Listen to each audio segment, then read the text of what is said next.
Certains voudraient voir Paris comme ça, libéré de ses voitures. Quitte à priver les autres du plaisir de croiser parfois un monument de métal en mouvement.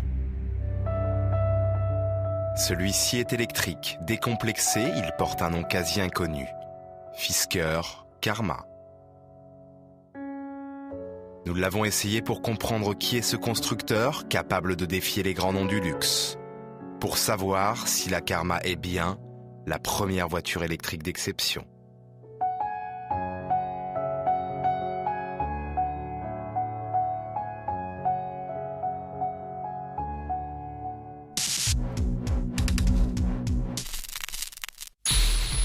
Rendez-vous est pris dans la chambre froide du Centre d'études et de recherche automobile de Mortefontaine pour inspecter son dessin. Il est le travail d'Henrik Fisker, designer danois connu pour être l'auteur du concept Aston Martin DB9. La Karma est le premier modèle de Fisker, marque éponyme fondée aux États-Unis en 2007. Et c'est une longue berline écologique dans les moindres détails. À l'image du panneau photovoltaïque sur le toit, conçu pour alimenter la climatisation. Même la peinture réalisée à base d'eau se veut écolo. Les cristaux qui donnent cet aspect pailleté à la peinture proviennent en réalité de morceaux de verre recyclés. Mais cette robe couvre surtout des formes irrésistibles. Avec 22 pouces de diamètre, la Karma devient le modèle de série doté des plus grandes roues. Démesurée, comme ses presque 2 mètres de large qui laissent présager d'une habitabilité record. Seulement voilà, la Karma est électrique. Ses énormes batteries traversent et encombrent l'habitacle. L'immense écran multifonction se montre très lent. Pour le reste, la Fisker offre à l'œil une douce impression de luxe. Et en plus, les matériaux sont éco-responsables. Prenez cet insert en bois d'acajou par exemple. Il provient d'arbres abattus lors de tempêtes survenues en Californie. Et pour ceux qui en doutent, Fisker remet à chaque propriétaire un document officiel en certifiant l'origine. La mousse des sièges est même réalisée à partir de fibres de soja. Superbe, même si à plus de 100 000 €, quelques défauts de finition déçoivent.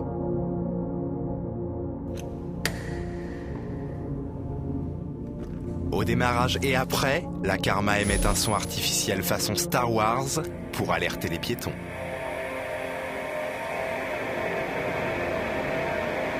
Mais elle a surtout un autre secret à découvrir sur la route.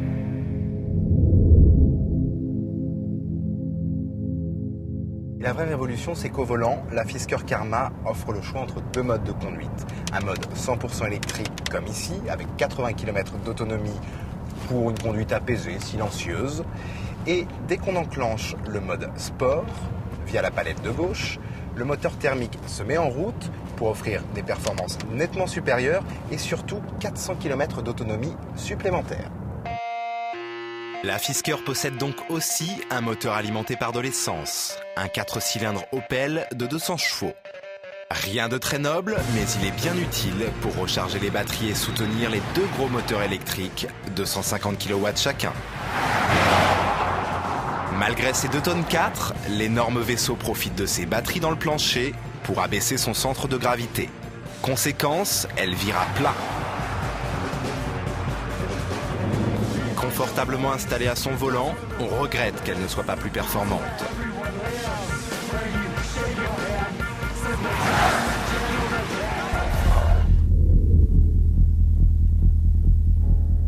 Au-delà d'un dessin magistral, la Fisker Karma est surtout plus futuriste que ses concurrentes européennes. Ambitieuse aussi, depuis son usine finlandaise où elle sera assemblée à plus de 12 000 exemplaires par an. À Washington, on l'a bien compris, le département américain de l'énergie a décidé de prêter plus de 500 millions de dollars à Fisker pour rapatrier la production d'un prochain modèle de grande série aux États-Unis. Pendant ce temps, en France, certains méprisent encore l'automobile.